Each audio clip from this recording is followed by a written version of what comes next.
검찰의 칼끝이 대장동 개발 특혜 의혹에서 이재명 대표의 대선 자금 수사로 옮겨가면서 검찰과 정치권 모두 바쁘게 움직이고 있습니다. 국회 출입하는 이병주 기자 그리고 법조 출입하는 오지혜 기자에게 자세한 얘기 들어보겠습니다. 먼저 오 기자, 네. 민주당은 현재 검찰의 압수수색을 국정감사에 대한 회방이라고까지 주장을 하고 있습니다. 네네. 그럼에도 불구하고 검찰에서 이렇게 초강수를 두는 이유는 어디에 있다고 봐야 할까요? 일단 검사들은 흔히 수사를 생물에 비유하곤 합니다. 좀 의아하실 텐데요. 예. 이게 증언이나 증거 여부에 따라 상황이 달라지기 때문에 말을 아끼기도 하고 또 10중 8구 검사들의 반응입니다. 그래서 이 생물인 수사가 어디로 튈지 몰라서 선거나 국정감사 같은 시기에 예민한 수사 가급적 자제하는 게 불문율이긴 했는데요. 그런데 이번에도 왜 그랬냐 한 검찰 관계자에게 궁금해서 물었더니 내년에는 민생수사 해야죠 이런 답을 들었습니다. 그러니까 이재명 대표 관련된 의혹이 지난해부터 이어지다 보니 좀 피로도가 꽤 높은 편이잖아요. 예. 그래서 오히려 국감을 의식하며 수사 일정을 늦추는 게 정치적인 거 아니냐 이런 반문을 했고요. 그러면서 국감이 끝난 뒤 압수수색을 해도 결국 정치적인 공세에 시달렸을 것이라며 이런 수사는 정치적인 고려 없이 결에 따라 진행할 수밖에 없다고 설명했습니다. 예, 그러니까 원칙대로 나가는 것이 정치적이지 않은 것이다라는 입장인 건데 민주당은 이번 수사를 조작 수사다라고까지 지금 얘기를 하고 있어요. 이번 사건을 바라보는 검찰의 시각과는 완전히 반대인 것 같습니다. 네, 맞습니다. 더불어민주당은 이번 검찰의 수사를 조작 수사라고 주장하고 있습니다. 이재명 대표도 의원총회에서 적극 해명을 했는데요. 앞선 수사와 언론을 통해 공개됐던 남욱 변호사 녹취록까지 거론하면서 정권이 바뀌고 검찰이 바뀌니 말이 바뀌었다 이렇게 주장을 했습니다. 또 민주당 내에서는 앞선 기사에서 보신 것처럼 검찰이 유동규 전 본부장을 회유한 것 아니냐는 의혹을 제기하고 있습니다. 증거는 아무것도 없고 진술 하나 있다고 하는데요. 이 진술이 세상이 바뀌면서 검찰에서 바뀌어져 나온 진술입니다. 자, 오 기자. 네. 지금 민주당의 이와 같은 조작 수사다라는 주장에 대해서 검찰이 가만히 있지 않았을 것 같거든요. 검찰의 추가 반박 입장 나왔습니까? 네, 검찰은 정치보복, 조작 수사라는 이렇게 호도하는 민주당의 주장에 동의할 수 없다 이런 입장문을 냈고요. 또 오늘 법원이 김 부원장에 대한 정치자금법 위반 혐의로 체포영장을 발부한 점 강조했습니다. 조금 전 열린 국감장에서도 관련 발언이 나왔는데 한번 들어보시겠습니다. 피의자를 체포해서 조사 중이기 때문에 상세하게 말씀드릴 수는 없습니다. 다만 체포영장이 발부될 정도로까지 저희가 범죄에 대해서는 소명을 했다라고 그렇게 판단을 하고 있습니다. 네, 어느 정도 혐의 입증에 약간 자신감이 있어 보이는데 이르면 오늘 밤 김 부원장에 대한 구속영장을 청구할 것으로 보입니다. 예, 지금 말씀 주신 김용 부원장에 대한 수사 상황 이것도 좀 짚어보죠.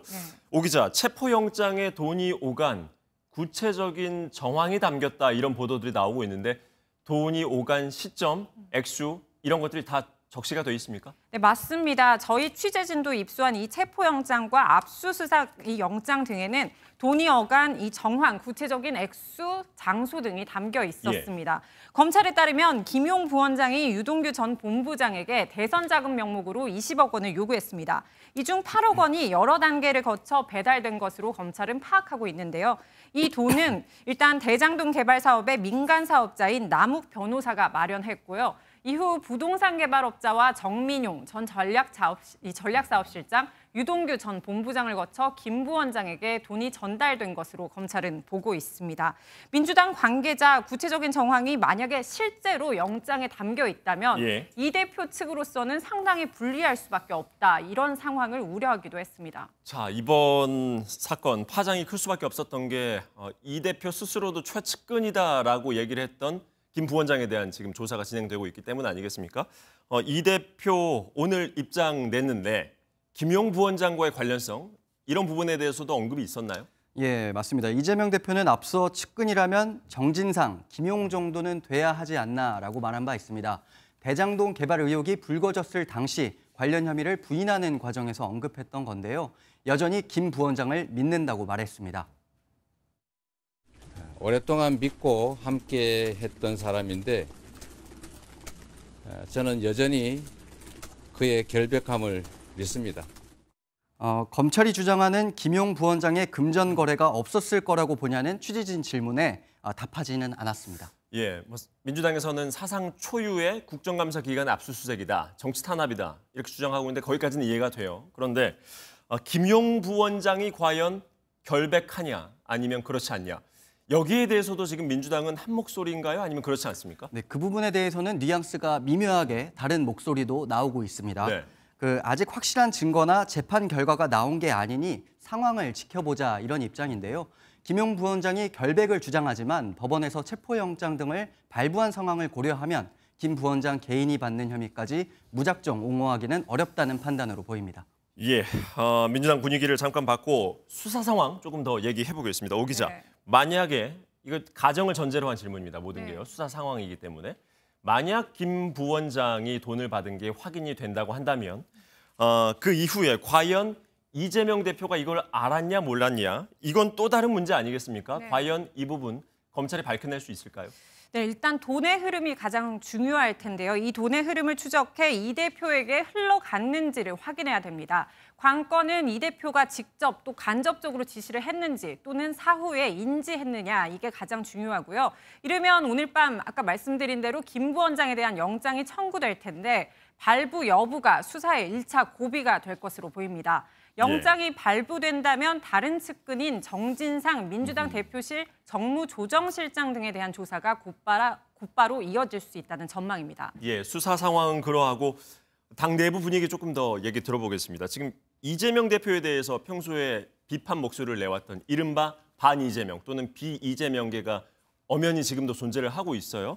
여기에서는 지금 어떤 목소리들이 나올지 궁금한데 실제 분위기는 어떻습니까? 네, 말씀하신 대로 비-이재명계로 분류되던 30 의원이 당이 대선 치를 수 있을 정도의 돈은 갖고 있었다며 검찰의 무리한 주장이라고 일축했습니다.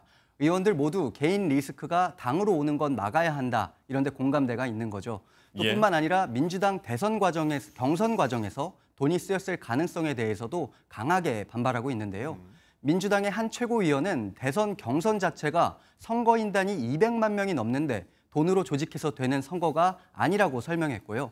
또 다른 중진 의원은 성남시장 시절부터 검찰의 압수수색을 받았는데 측근이 돈을 과연 받을 수 있었겠냐 하면서 반문하기도 했습니다. 예, 그렇다면 지금 아직은 민주당이 이번 사건으로 인해서 이 사법 리스크로 인해서 당이 둘로 쪼개지거나 갈라지는 그런 분위기는 아직은 좀 이르다 이렇게 봐도 되겠습니까? 네, 민주당은 이번 사태를 예견됐던 수순이다라고 이제 설명을 했는데요.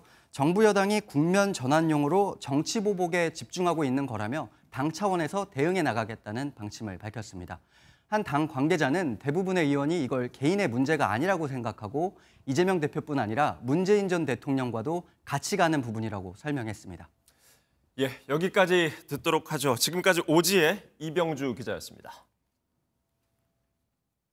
안녕하세요. 김주하입니다. 공정하고 신속한 MBN 뉴스, 유튜브를 통해서도 만나보실 수 있습니다. 특히 더 많은 뉴스와 라이브를 보고 싶으시다면 오른쪽을 눌러서 구독하시면 됩니다. 어렵지 않죠? 빠르고 정확한 뉴스로 계속 찾아뵙겠습니다. MBN 뉴스를 시청해주신 여러분 고맙습니다.